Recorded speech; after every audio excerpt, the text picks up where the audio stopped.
La monarchie absolue et la Révolution française. Au début de cette histoire, il y a la monarchie absolue. La famille Bourbon a régné pour plus de 100 ans. Le début de l'absolutisme a commencé avec le roi Soleil, Louis XIV. Le père de France a suivi le système politique qui s'appelle absolutisme. Le pouvoir est concentré dans les rois qui en exercent tous les attributs comme la législation, la justice et l'administration. L'ancien régime montre le fonctionnement du système féodal et finalement les fissures du système commencent à montrer. Une population de 26 millions, trois groupes principaux étaient évidents. Il y avait la noblesse, le clergé et le tiers-état.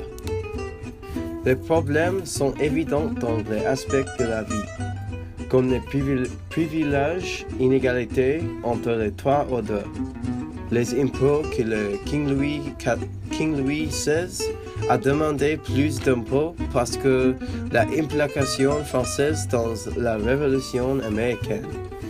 On peut voir les inégalités apparentes dans les films ridicules, où on peut regarder le manque de la liberté d'expression et de parole et le manque de droits pour les jeunes handicapés, comme Paul, un personnage qui est sourd-muet dans le film.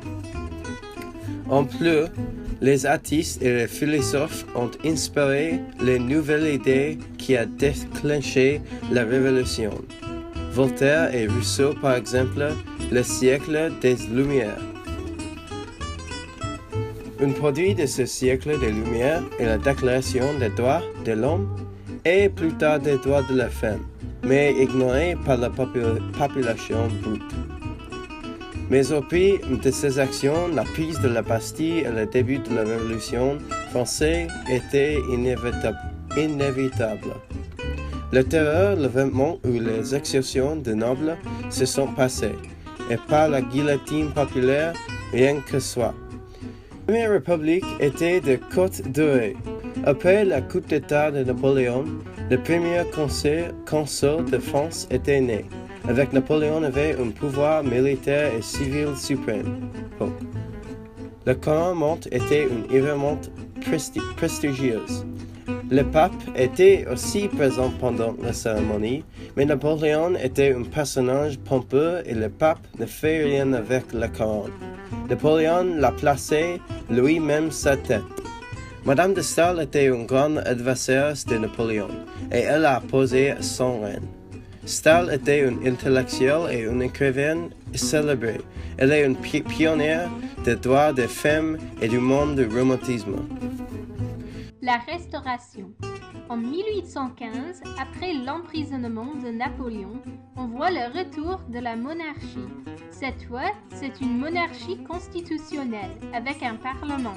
La Restauration nous a donné de la littérature populaire dont le peuple et les bourgeois, pas que les aristocrates, sont le sujet et les lecteurs. Les feuilletons des romans sérieux commençaient à apparaître dans les journaux. Comme dans Les Mystères de Paris du Gensu, le langage des feuilletons est plus courant, les personnages peuvent être des criminels ou des femmes de la nuit, et les histoires sont souvent très dramatiques. Louis XVIII, un roi plus libéral, règne de 1815 à 1824. Mais les libertés qui étaient garanties sous son régime commençaient à disparaître quand Charles X prend le trône. Les bourgeoises et les libéraux étaient réprimés sous le régime ultra-conservateur et religieux de Charles X. Il a même essayé de purger le Parlement des libéraux. La Révolution de 1830 contre son oppression des bourgeoises se passe entre le 27 et le 29 juillet, ce qu'on appelle les Trois Glorieuses. C'est sur ce sujet que Victor Hugo avait écrit son fameux roman Les Misérables, où les philosophes Voltaire et Rousseau apparaissaient encore dans la chanson de Gavroche. Louis-Philippe, roi des Français. Après la Révolution de 1830, Louis-Philippe règne jusqu'au 1848. On dit qu'il était un roi des Français, mais c'était les bourgeois qui ont bénéficié le plus. Louis-Philippe cultivait l'industrie, ce qui permettait les bourgeoises de fleurir. Cependant, les sentiments anti-bourgeois poussaient aussi. Le mouvement littéraire de naturalisme est la culmination de toutes les idées anti-bourgeoises. Un style indirect et subjectif, des thèmes de la nature et de l'enfance, l'importance d'une vie pleine d'art et d'amour au lieu d'argent. Deux exemples des écrivains anti-bourgeoises sont George Sand et Charles Baudelaire. Le vrai nom de George Sand est Aurore Dupin. Baudelaire était un poète très célèbre, un homme de la foule, des paysans et ouvriers. La Révolution de 1848, la Deuxième République et le Deuxième Empire. Le 23, 24 et 25 février 1848, encore une révolution s'est passée, provoquée par la monarchie qui avait devenu plus conservateur. En 1848, Louis-Napoléon Bonaparte était élu président de la Deuxième République. Et en 1851, après son coup d'État, il était voté le deuxième empereur de France. Pendant ce temps, les sentiments anti-bourgeois se sont concrétisés en le mouvement économique et politique du socialisme, encore plus populaire à cause de l'oppression des ouvriers. Zola dépeint cette crise de classe dans son roman Germinal. Pendant la dernière moitié de la 19e siècle, la France subissait un changement dans la technologie dans la révolution industrielle. Il y avait beaucoup de nouvelles inventions, de l'architecture avec les boulevards et les banlieues, à le transport avec les trains qui couraient sur le charbon. Ces changements apportaient les préoccupations aussi, qui est illustré dans le fantastique, un nouveau style de la littérature. Ceci est illustré dans le château des Carpathes par Jules Verne, un appareil photo, une nouvelle invention à la temps et utilise pour le chaos. En 1870, la Prusse en état allemand d'envahir la France sur la nomination d'un Prussien pour le trône d'Espagne. Les deux sont allés à la guerre et la France n'était pas préparée.